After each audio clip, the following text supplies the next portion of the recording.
Welcome to our channel P2 విజ్ఞానం విహారం. నేటి వీడియోలో మైసూర్ ప్యాలెస్ చరిత్ర, ప్యాలెస్లో ఉన్న temples, entry timings and entry fee, sound and light show, palace illumination timings మొదలైన వివరాలు తెలుసుకుందాం. పూర్తి వివరాల కొరకు వీడియో చివరి వరకు చూడండి.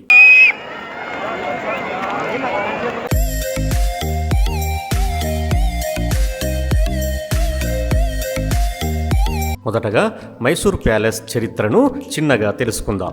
మైసూర్ రాష్ట్రాన్ని పరిపాలించిన వడయార్ రాజులు నివసించిన భవనమే Mysore palace.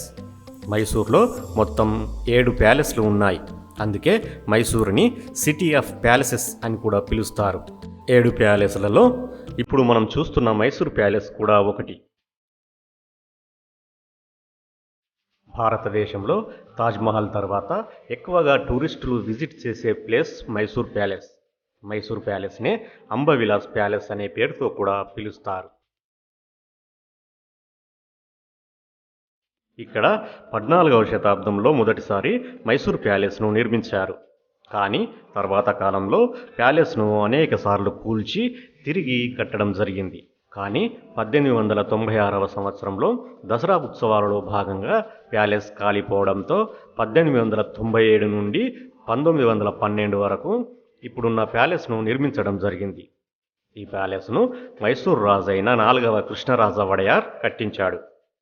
Palace BP రాఘవులు Naidu అనే ఇంజనీర్ పర్యవేక్షణలో హెన్రీ ఇర్విన్ అనే బ్రిటిష్ ఆర్కిటెక్ట్ నిర్మించాడు.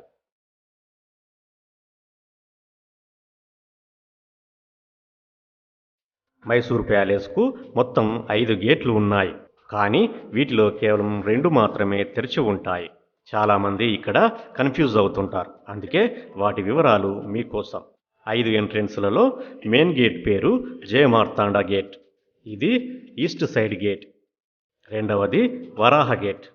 ఇది సౌత్ సైడ్ గేట్. మూడవది జయరామ బలరామ గేట్. ఇది నార్త్ సైడ్ గేట్.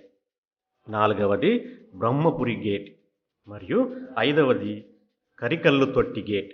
ఇవి 2 వెస్ట్ సైడ్ గేట్స్. వీటిలో వరాహ మరియు జయరామ బలరామ గేట్ల ద్వారానే లోపలికి వెళ్ళడానికి ఎంట్రెన్స్ ఉంటుంది. మిగతావి మూసి ఉంటాయి.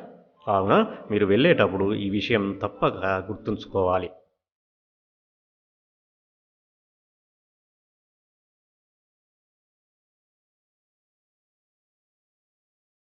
మైసూర్ ప్యాలెస్ చుట్టూ గార్డెన్స్, టెంపుల్స్తో పాటు ఓపెన్ ప్లేస్ కూడా ఉంటుంది. దీని మొత్తం విస్తీర్ణం 72 ఎకరాలు. కేవలం ప్యాలెస్ను మాత్రం 4 ఎకరాలలో నిర్మించారు. మైసూర్ ప్యాలెస్ చుట్టూ అనేక దేవాలయాలు కూడా ఉన్నాయి. Bhairav Swami temple, Shri Bhuvaneshwari temple, Shri Gayatri temple, Shri Shwetavarahaswami temple, ఇలా అనేక ఆలయాలు కూడా నిర్మించబడ్డాయి.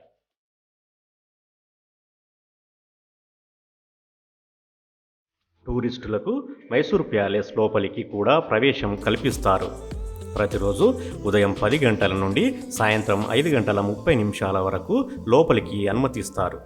దీనికి ఎంట్రన్స్ ఫీ పెద్దలకు 70 రూపాయలు, పిల్లలకు అంటే 10 సంవత్సరాల నుండి 18 సంవత్సరాల వారికి 30 రూపాయల ఛార్జ్ ఉంటుంది. ఈ ఎంట్రన్స్ టికెట్స్ను వరాహ గేట్ మరియు జయరామ బలరామ గేట్ల వద్ద మాత్రమే ఇస్తుంటారు. టికెట్లను ఆన్లైన్లో కూడా బుక్ చేసుకోవచ్చు. mysurpalace.gov.in అనే వెబ్సైట్ ద్వారా బుక్ చేసుకోవచ్చు.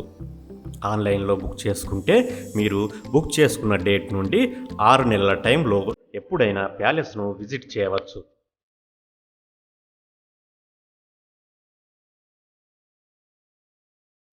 మైసూర్ ప్యాలెస్లో సౌండ్ అండ్ లైట్ షో కూడా ఉంటుంది. ఈ షో ఆదివారం మరియు జనరల్ హాలిడేస్లో నిర్వహించరు.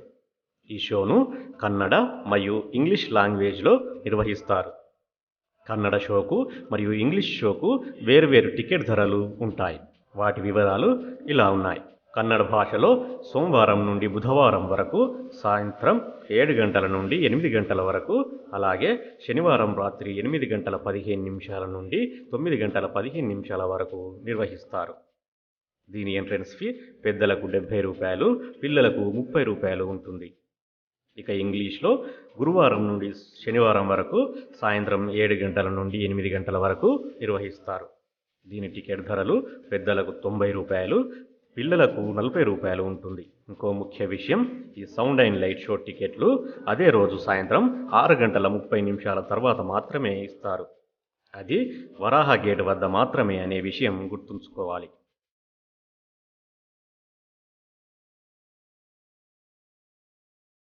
అలాగే సౌండ్ అండ్ లైట్ షోలో దాదాపు 15 నిమిషాల వరకు ప్యాలెస్ను లైట్లతో వెలిగిస్తారు.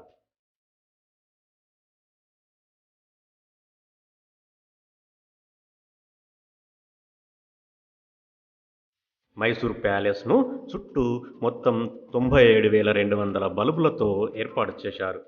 వీటిని ప్రతి ఆదివారం, జనరల్ హాలిడేస్ మరియు దసరా ఉత్సవాల టైంలో సాయంత్రం 7 గంటల నుండి 7:45 వరకు వెలిగిస్తారు. లైట్ల వెలుగులో మైసూర్ ప్యాలెస్ను చూడడం ఒక అద్భుతమని చెప్పవచ్చు. ఈ లైటింగ్ను చూడడానికి ఎక్కడెక్కడి నుండో టూరిస్టులు వస్తుంటారు. మీరు కూడా మైసూరు వెళ్ళినప్పుడు ఈ లైటింగ్ మిస్ కాకుండా ప్లాన్ చేసుకోండి.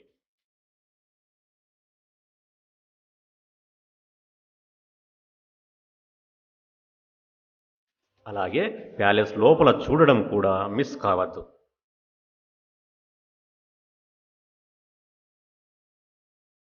మా ఈ వీడియో కనుక మీకు నచ్చినట్లయితే మా ఛానల్ని సబ్స్క్రైబ్ చేసుకోండి, లైక్ చేయండి, అలాగే షేర్ చేయండి. మా వీడియో పట్ల మీ అభిప్రాయాలను కామెంట్ చేయండి.